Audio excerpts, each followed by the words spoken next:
బంగారు పండ్లు అనేటువంటి అనుదిన వర్తమాన కార్యక్రమం చూస్తున్న మీ అందరికీ ప్రభువైన యేసుక్రీస్తు వారి శ్రేష్టమైన నామంలో వందనాలు తెలియజేసుకుంటూ ఉన్నాను. ఈరోజు మన ధ్యాన అంశము ఆశీర్వదింపబడినటువంటి గృహం. సమూయేలు గ్రంథంలో 2వ సమూయేలు గ్రంథము 6వ అధ్యాయంలో మనం చూస్తే అబీనాదాబు అనేటువంటి వ్యక్తి గృహంలో అనేక సంవత్సరాలు మందసం ఉండిపోయింది. మరి దావీదు రాజు అయిన తరువాత మందసాన్ని దావీదు పురానికి తీసుకొని రావాలని ఆలోచన చేసి దాన్ని మందసాన్ని బండి మీద పెట్టుకుని క్రొత్త బండి మీద పెట్టుకుని తీసుకుని వస్తున్నటువంటి సందర్భం మనం అక్కడ చూస్తాము. ఆ మందసం తీసుకొస్తూ ఉన్నప్పుడు మందసం వెనకాల మనుషులు నడుస్తున్నారు, ఎదురు కూడా మనుషులు నడుస్తున్నారు. మందసాన్ని క్రొత్త బండిలో ఎక్కించారు, ఎద్దుల బండి అది. ఆ బండిలో ఎక్కించి మందసాన్ని తీసుకుని వస్తూ ఉన్నప్పుడు ఒక చోటకు వచ్చేటప్పటికల్లా ఆ యొక్క బండికి ఆ ఎద్దులకి కాలు జారినప్పుడు మందసం క్రింద పడిపోబోయింది. క్రింద పడిపోతున్న సందర్భంలో ఉజ్జా అనేటువంటి వ్యక్తి తన చేతిని చాపి మందసాన్ని పట్టుకోవాలి అనుకునేటప్పుడు ఆ మందసాన్ని పట్టుకునే సందర్భంలో ఆయన అక్కడికక్కడే పడి ప్రాణం విడుస్తాడు. మందసాన్ని ఎవ్వరూ ముట్టుకోకూడదు, యాజకులు మాత్రమే భుజముల పైన పెట్టుకొని మోయాలి అనేటువంటి కట్టడ దేవుని యొక్క గ్రంథంలో ఉంది, దేవుడు చెప్పిన ఆజ్ఞ. అలా కాకుండా బండి మీద పట్టుకొని వచ్చేస్తున్నారు. కానీ ఆ చేయి పట్టుకుని ఆ ఉజ్జా పట్టుకుందాం పడిపోకుండా అని మంచి ఉద్దేశంతోనే పట్టుకోవాలనుకున్నాడు. కానీ ఎవ్వరూ ముట్టుకోకూడని కారణంగా అతడు అక్కడికక్కడే చనిపోయినప్పుడు దావీదుకు భయం కలుగుతుంది. ఇక్కడ ఏదో అపశృతి జరిగింది, ఏదో దేవుని యొక్క ఉగ్రత వచ్చింది, ఇది సరైన సందర్భం కాదు దావీదు పురానికి తీసుకుని వెళ్ళడానికని అతను భయపడిన సందర్భంలో ఇక్కడ రాయబడి ఉంది చూడండి. 2వ సమూయేలు గ్రంథము 6వ అధ్యాయము 8వ వచనం చదువుతున్నాను చూడండి. యెహోవా ఉజ్జాకు ప్రాణోపద్రవము కలుగజేయగా దావీదు వ్యాకులపడి ఆ స్థలమునకు పెరెజ్ ఉజ్జా అనే పేరు పెట్టెను. నేటికి దానికి అదే పేరు.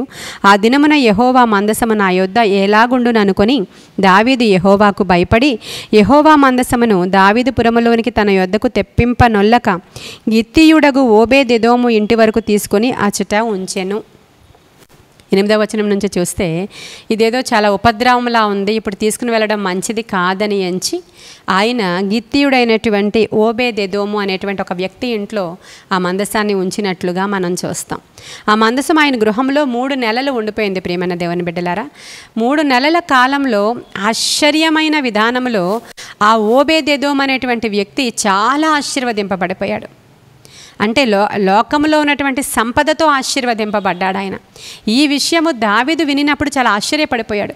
3 నెలల కాలంలో ఆయన స్టేటస్ ఎలా మారిపోయిందంటే, 3 నెలల కాలంలో అంత ఆశీర్వదింపబడిపోయాడేంటి, 3 నెలలు దేవుని యొక్క మందసం వారి ఇంట ఉండగానే అంతటి ఆశీర్వాదం కలిగిందేంటి అని ఆశ్చర్యపోయి వెంటనే దావీదు పురానికి తేవడానికి అవసరమైన ఏర్పాట్లన్నీ చేసేసుకున్నాడు దావీదు.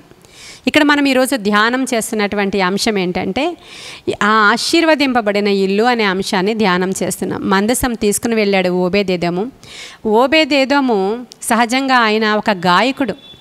తరువాత దావీదు గుడారంలో అక్కడ గాయకుడుగాను ఉంటాడు, కావలివాడిగాను కూడా మనకు కనిపిస్తాడు అక్కడ. ఈ ఓబేదెదోము వ్యక్తి తన గృహంలోనికి తీసుకుని వెళ్ళి, ఎంత ధైర్యం ఉండాలండి, ఒక వ్యక్తి ముట్టుకుంటే చనిపోయాడు, నేను ఇంట్లోకి తీసుకువెళ్తే ఎటువంటి కీడొచ్చేస్తుందో అని ఆయన ఏం భయపడలేదు. ఆయన పరిశుద్ధుడై ఉన్నాడు కాబట్టి నేను నా ఇంట్లోనికి నా ప్రభువు యొక్క మందసాన్ని తీసుకుని వెళతానని. పూర్వపు దినాలలో మనం సమూయేలు గ్రంథంలో చూస్తాము, దేవుని సన్నిధి మందసంలో ఉందని. యుద్ధం జరుగుతూ ఉంటే యుద్ధం దగ్గరికి కూడా మందసాన్ని తీసుకొచ్చినప్పుడు ఆ మందసం వచ్చింది అంటే యెహోవా దేవుడు ఆ యుద్ధ ఫీల్డ్లోనికి వచ్చేసాడని నమ్మేవారు. మందసం అంటే దేవుడే అని నమ్మేవారు వాళ్ళు. ఆ దేవుని యొక్క ఉన్నతమైనటువంటి ఆ గొప్ప శక్తి అందులో ఉంది అని నమ్ముతారన్నమాట వాళ్ళు. అందులో ఏమున్నాయి అని అంటే చిగురించిన అహరోను కర్ర ఉంది, మన్నా పాత్ర ఉంది, ఆ తరువాత మోషేకి దేవుడు రాసిచ్చినటువంటి ఆజ్ఞల పలకలు ఉన్నాయి దాంట్లో, అవి ఉన్నాయి దాంట్లో. మన్నా పెట్టినటువంటి గిన్నె, చిగురించిన అహరోను కర్ర, ఆ తర్వాత పలకలు, ఆజ్ఞలు పలకలు ఉన్నాయండి దాంట్లో.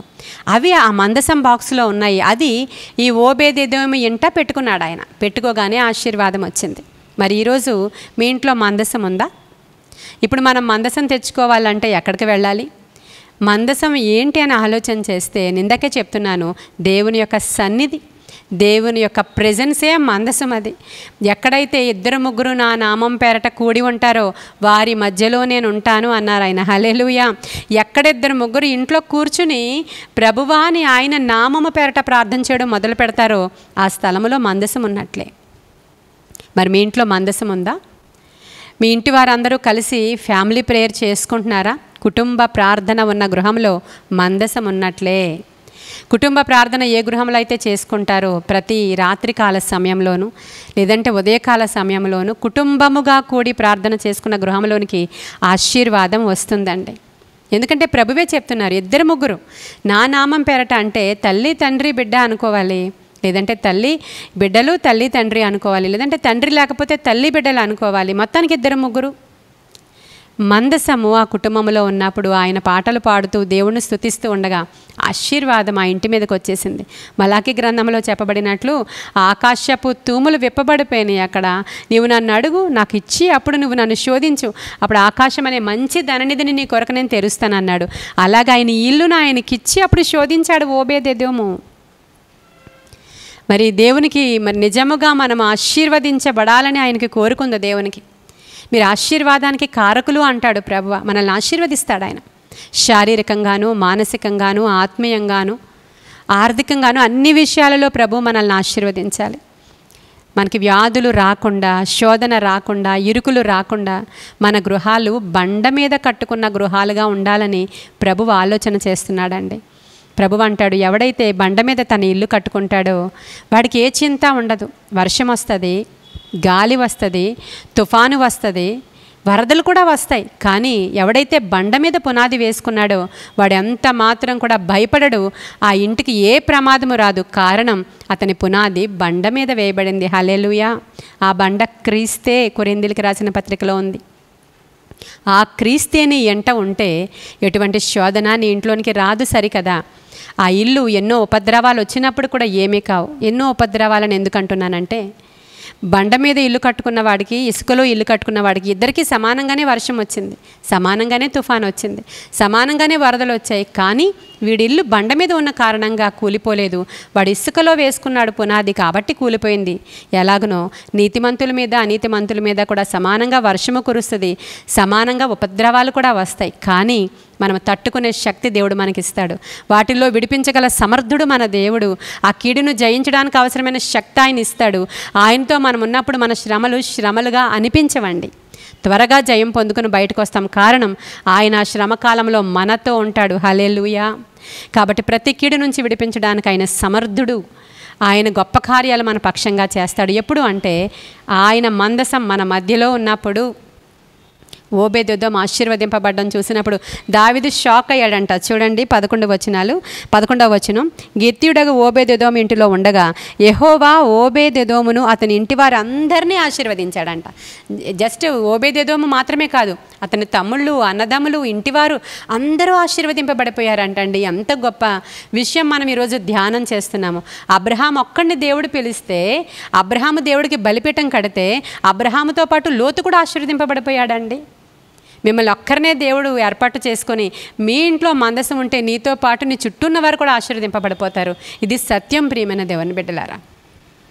ఆ వెంటనే దావీదు ఏం చేస్తున్నాడంటే, దేవుని మందసము ఉండుట వలన యెహోవా ఓబేదెదోము ఇంటి వారిని అతనికి కలిగిన దాని అంతటిని ఆశీర్వదించుచున్నాడన్న సంగతి దావీదుకు వినబడగా. ఇప్పుడు అర్థమైందా మీకు?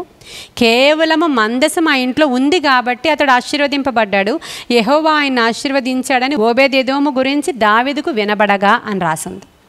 మరి ఈరోజు కుటుంబ ప్రార్థన అనుదినము నీ ఇంట్లో జరుగుతుంది కాబట్టే నీ బిడ్డలు అలా ఉన్నారు. అలా జరుగుతుంది కాబట్టి నువ్వు అలా ఉన్నావు. మీ ఇంట్లో ఫ్యామిలీ ప్రేయర్ ఉంది కాబట్టే ఇంకా సజీవుల లెక్కలో మనం ఉన్నాము. ఈ ఆశీర్వాదం వస్తుందంటే కారణం ఆ ఇంట్లో ఆ మందసం ఉండబట్టే. ఇంకా అధికమైన ప్రాధాన్యత ఇవ్వండి, అధికంగా దేవునికి సమయం వెచ్చించండి, అధికంగా దేవుని సన్నిధిలో గడపండి. మరి ఆశీర్వాదానికి కారణమైన మందసము ప్రతి ఇంట్లో ఉండాలి. ఒకవేళ వినుచున్న మీలో ఎవరింట్లోనన్నా ఫ్యామిలీ ప్రేయర్ లేకపోతే ఈ రోజు నుంచే ఫ్యామిలీ ప్రేయర్ పెట్టుకోవడానికి ప్లాన్ చేసుకోండి. అయ్యో నాతో పాటు భర్త సహకరించడండి, బిడ్డలు సహకరించడం అనుకుంటే ఒక టైం పెట్టుకుని ఆ సమయానికి ఫ్యామిలీ ప్రేయర్కి నువ్వు కూర్చో, నీతో పాటు నీ చిన్న బిడ్డను కూర్చోబెట్టుకో, లేకపోతే నీతో పాటు వృద్ధుని కూర్చోబెట్టుకో. ఎవరో 2-3 కలిసి ప్రార్థన చేయడం ఆరంభించండి. దేవుని ఆశీర్వాదం మీ గృహాలలోనికి వస్తుంది. ఆ విధంగా రావాలని, ఆయన కృప మీ గృహాల మీద నిలిచి ఉండాలని. దావీదు వెంటనే ఆ మందసాన్ని తీసుకుని వెళ్ళిపోయి తన దగ్గర పెట్టుకొని ఎంతోమంది గాయకుల్ని ఏర్పాటు చేసి మహా ఆనందంతో ఆయన సన్నిధిని ఆనందించి గొప్ప ఆశీర్వాదం పొందుకున్నాడండి. ఇట్టి కృప మనకి కూడా కలగాలని ఈ పరిశుద్ధ లేఖన భాగము దేవుడు మన వినికిడిలో దీవించునుగాక. ఆమేన్. ప్రార్థన చేసుకుందాం. మహాపరిశుద్ధుడైన తండ్రి, మహోన్నతుడైన దేవ, నిత్య నివాసి నీకు వందనాలయ్యా. నీ బలమైన కార్యాలు మా జీవితాల్లో జరిగించమని, నీ కృపలో మమ్మల్ని జ్ఞాపకం చేసుకున్న విధానం కొరకు వందనాలు. వినుచున్న వారందరి జీవితంలోనికి ఈరోజు ఆశీర్వాదం రావాలయ్యా. ఇప్పుడే దిగి రావాలి ప్రభా. నీ ఆశీర్వాదం ఐశ్వర్యం ఇస్తుంది, నీ ఆశీర్వాదం మాకు ఆరోగ్యం ఇస్తుంది, నీ ఆశీర్వాదం మమ్మల్ని గొప్ప చేస్తుంది. నజరేయుడైన యేసు నామములో ఇప్పుడే ఆశీర్వాదం వారి గృహాల్లోనికి దిగి వచ్చునుగాక. నీ కృపగల హస్తానికి బిడ్డలను అప్పగించుకుంటూ వినుచున్న వారి గృహాలలో ఎవరెవరిలో ఎటువంటి ఇబ్బందులు ఉన్నాయో నజరేయుడైన యేసు నామములో ప్రతి ఇబ్బంది ఆ గృహాన్ని విడిచి బయటికి పారిపోవునుగాక. ఆత్మకార్యాలు జరిగించి మీరు మహిమ ఘనత ప్రభావాలు పొందుకోమని, నీ దిన దీవెనలతో నింపమని యేసయ్య శ్రేష్ఠ నామములో అడుగుచున్నాము తండ్రి. ఆమేన్, ఆమేన్, ఆమేన్. దేవుడు మిమ్మల్ని దీవించి ఆశీర్వదించునుగాక. ఆమేన్.